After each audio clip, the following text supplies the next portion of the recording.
Marcus Johnson had built his empire from nothing. 23 stores across 3 states, hundreds of employees, and a reputation for being tough but fair. But at 3 a.m. on a Tuesday morning, something was eating at him. Anonymous complaints had been flooding in about one particular store, Store 47 in downtown Detroit. Customers saying the staff was rude, unprofessional, that the place felt hostile. But here's the thing that didn't make sense. Store 47 had some of his best numbers. Sales were solid, inventory was tight, and customer surveys showed decent satisfaction scores. So, Marcus decided to do something he hadn't done in 5 years. Go undercover. Not with cameras, not with corporate fanfare, just him, a fake name, and a baseball cap pulled low. Because sometimes you have to see the truth with your own eyes before you can fix what's broken. He walked into Store 47 at 7 a.m. sharp on a Wednesday morning, applied for a temporary stock position under the name Mark Williams, and got hired on the spot. The manager, a guy named Rick Donovan, barely looked at his application. "You start tomorrow," Rick said, not even making eye contact. "Don't be late." But it was what Marcus saw next that made his blood run cold. Behind the customer service counter stood a young black woman, maybe 22 years old, with both arms in slings, not casts, not braces, actual medical slings, holding both arms completely immobilized. And she was trying to count coins with her fingertips, dropping quarters all over the floor, while customers in line got increasingly frustrated. The manager, Rick, walked by, saw the mess, and didn't help. He just shook his head and muttered loud enough for everyone to hear, "Some people shouldn't even bother showing up if they can't do the job." The girl, her name tag read Keisha, bent down awkwardly to pick up the scattered change, her face burning with embarrassment.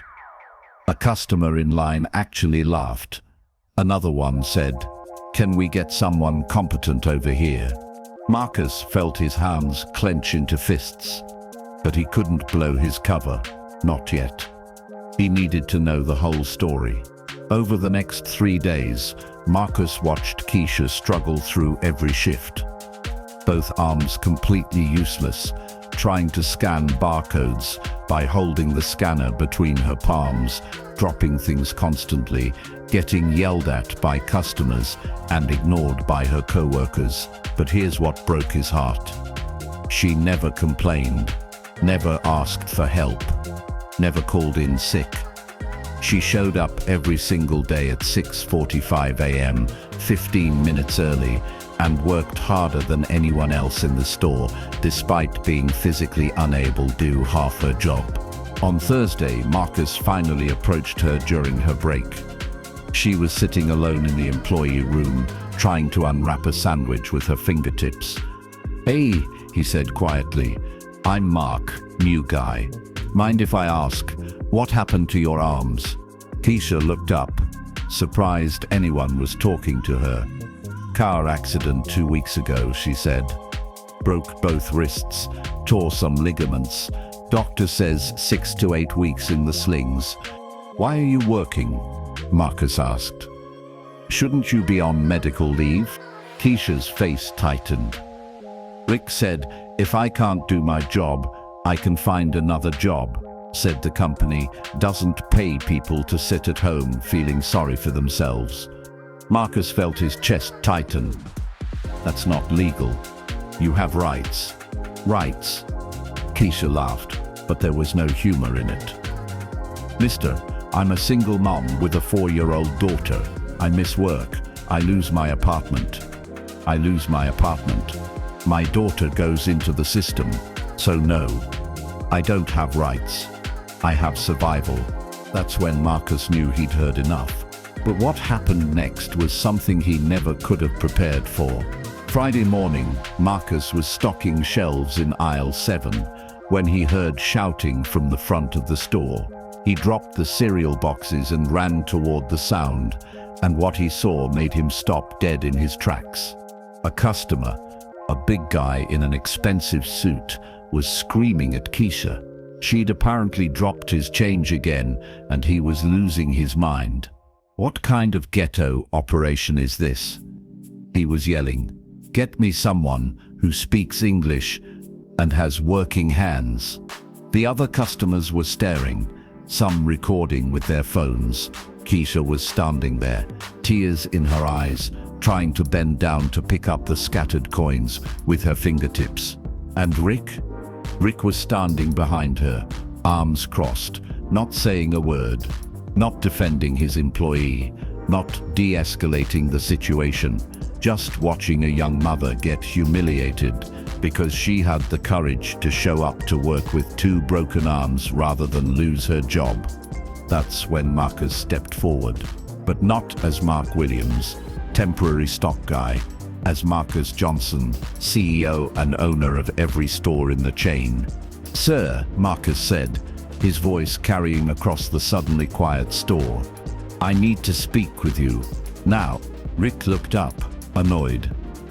"I'm dealing with this situation, Mark. Get back to stocking." Marcus pulled out his phone, speed-dialed his assistant, and put it on speaker. "Linda, it's Marcus. I need you to patch me through to corporate security.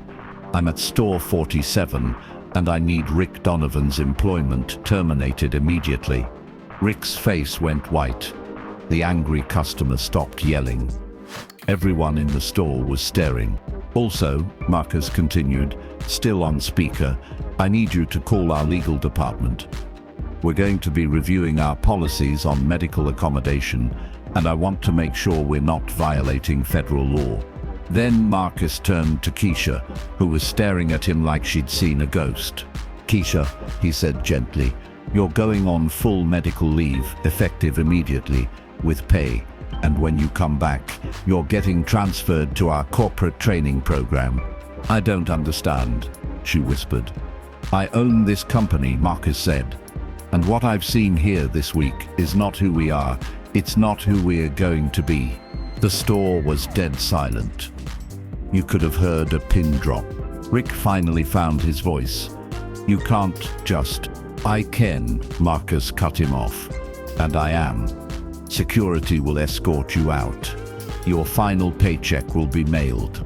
Then Marcus turned to the customer who had been screaming. "And you, sir, are banned from all of our locations, permanently." But here's where the story gets really good. 6 months later, Keisha walked into the corporate headquarters in downtown Detroit, both arms healed, wearing a business suit, carrying a leather portfolio. She wasn't there as a cashier anymore. She was there as the new regional manager for customer experience, overseeing 15 stores across Michigan. Her first day, Marcus called her into his office. "How are you feeling?" he asked. "Grateful," she said, "but also confused." "Why me? Why did you help me?" Marcus leaned back in his chair. "Because I was wrong about something. I thought the complaints about store 47 were about bad customer service, but they weren't. They were about people seeing how my employees were being treated and feeling sick about it. You know what real customer service is, Keisha? It's treating your team so well that their respect for themselves shows in every interaction they have." "So, what now?" she asked. "Now you help me make sure what happened to you never happens to anyone else. You're going to visit every store in our chain. You're going to talk to every employee. And you're going to help me build a company that actually deserves the people who work for it." Today, 2 years later, Marcus Johnson's company has been recognized as one of the best employers in the Midwest. Employer satisfaction scores are through the roof. Turnover is at an all-time low, and Keisha's now the Vice President of Human Resources, making sure that no one ever has to choose between their dignity and their paycheck. But the real transformation wasn't in the company policies or the training programs, it was in Marcus himself. Because sometimes you have to go undercover in your own life to see what you've been missing. Sometimes you have to watch someone count pennies with broken arms before you understand what courage really looks like. The day Marcus fired Rick and promoted Keisha wasn't just about justice.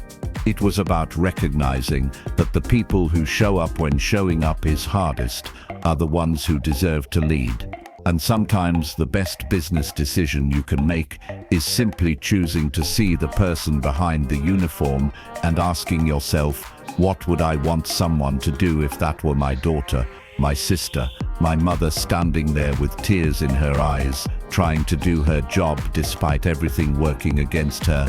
That's not just good business, that's being human. And in a world that sometimes feels like it's forgotten what that means, maybe that's the most important lesson of all.